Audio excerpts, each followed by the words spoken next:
Clash of the Classics. Hey everyone, welcome to Clash of the Classics. I'm Donnie, I'll be your moderator today. I kind of guide you through the process. Mr. Spence here, he's our historian, and Mr. Ken Hale, he is our classic car specialist.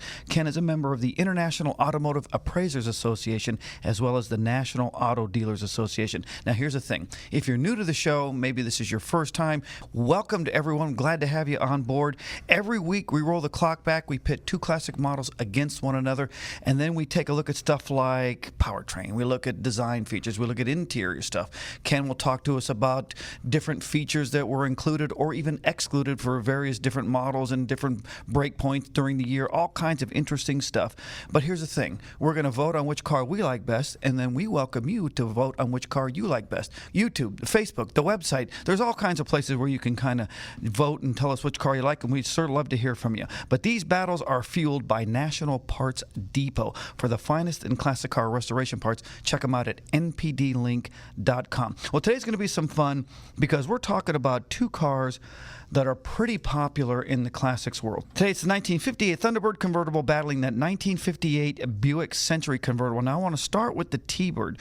Ken, we talked a little bit about this before we went on air. 1958 was a larger car, much larger car. In fact, it gained or it grew a back seat. Here's the thing. A lot of Ford enthusiasts or a lot of Thunderbird enthusiasts weren't happy, but Ford could really care less because sales shot through the roof in 1958. Yeah, Robert McNamara was the one who made that decision. He just said that, we're limiting ourselves in the market. If you have two seats only, you're really limiting. If we put two more people in the back of that car, we have a much bigger market.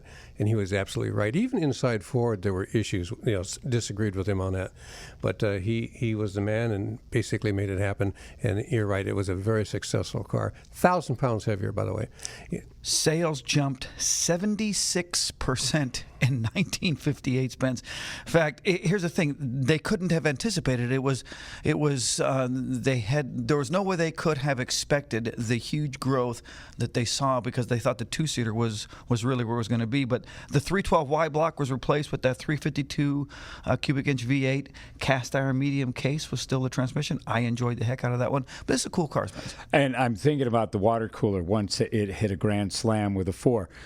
I guess I was wrong about the extra seats. Could you imagine the people? Because this was a bucket of gold out of heaven for the amount that they sold. And when you see it, it's so obvious because people do have friends. You don't just want to cruise around in a sporty car with just one other person. And this is a genius build. Well, it's not only because of the idea of the two seats. Every car had two seats in the back at that time. That car was a beautiful car, and it was a beautifully built car. If you look at the interior, look at the dashboard, you look at the money that went into that car, the chassis on it, that unibody chassis was one of those rugged bodies out there, and it was basically the same body that the 61 to 65 Lincolns grew out of, and those are some of the best built cars this country's ever made back in the 60s. And if you had an opportunity to drive one of these cars, then you were sold. They just drove beautifully. And it's another car today. If you were to find a used one, unless it was just beat to death out in the field somewhere, even the convertibles don't rattle, don't squeak. They're just great automobiles. Well, we do see a ton of 55, 56, and 57 birds when we go out cruising. But not many second-gen models, Spence. I can't recall. In fact, at Classic Car Appreciation Day, I don't remember seeing even one, and there were over 1,000 cars there. And when you look at this vehicle, at least the style is relevant when we go out. But this one specifically, no. Mm-hmm. We're talking about the convertible here, and they used a convertible top that basically the same system they did. Remember in 57 they brought out the hard top convertibles? Well, the trunk hinged from the rear and came up, and it actually had another lip on it. There were a couple of joints in there. And this had a spider web of solenoids and electric motors and relays and limit switches and reservoirs and pumps and hydraulics. I mean, it was one of the most complex systems you've ever seen. It actually worked out really well. It was pretty much a trouble-free system, except for every once in a while you had to replace an electrical relay or a switch or something. But the hydraulics hardly ever gave a problem. It actually worked very well. The only problem was, they did all this, so when that top went down, you had this nice seamless look across. So you didn't have any of the soft tops. It was just a very clean look. If you didn't pay attention to the car when you owned the car and then periodically check the trunk, or you didn't keep everything lined or the seals in good shape, you could get leaks in the trunk, and then of course that starts rotting out the body. But that's about the only major problem with that car. Well, with the T-Bird, I mean, I like the early one, obviously the first gen. My favorite is the 1970. I guess my least favorite would be the third generation, the 61 to 63. Never cared for that a bunch. This car, I do like it. I'd like to learn more about it. I'd like to actually drive one again. But in '58 was a great time for this country. I didn't live in those days, but the mid to late '50s was just a really memorable time. Everybody talks very highly about it. What was happening in those times? Yeah, back then we had, musically, we had some difficult times. If you were in the car with Dad, he was probably listening to Volare. Boy, it got tough. The Witch Doctor by David Seville, he was the Chipmunks. But we did have a little bit of Elvis, and what saved us is Tequila from the Champs. The movies, Vertigo, The Defiant Ones, The Fly. How about Attack of the 50-Foot Woman, a classic? Ben-Hur. Hey, who do we have in studio again? Ben-Hur. How long was the movie Ben-Hur? Very quickly. 3.5 hours? Oh, man. I'm just going to give you the prize right there. It was 3 hours and 20 minutes. Wow. 3 hours and 20 minutes for one movie. Good guess. Original MSRP for the '58 T-Bird was about $39.29. What's a good number 2 car worth today? Multiply by 10. Whoa. Don't make me do math. Wow. So you're talking 40 grand. Yeah. Okay, that's sweet. All right. Well, before we go any further, I want to say whether you're looking for simple replacement parts, restoration parts, quality upgrades, whatever you're looking for, check them out at npdlink.com. You want to go to National Parts Depot. They have got the parts that you're looking for, and they make our Clash of the Classics possible. No one knows classics better than NPD. All right, now quick, let's talk about that 1958 Buick Century convertible. If there is any car in the world that ever was built that exhibited the style of the 50s, it was definitely this 1958 Buick Century convertible. 58 was the last year for the second gen. There were some cool options available for the car. One of them I talked to you about earlier, Ken, was this air poise system. Didn't get chosen a lot, but I kind of liked it because it was way ahead of its time.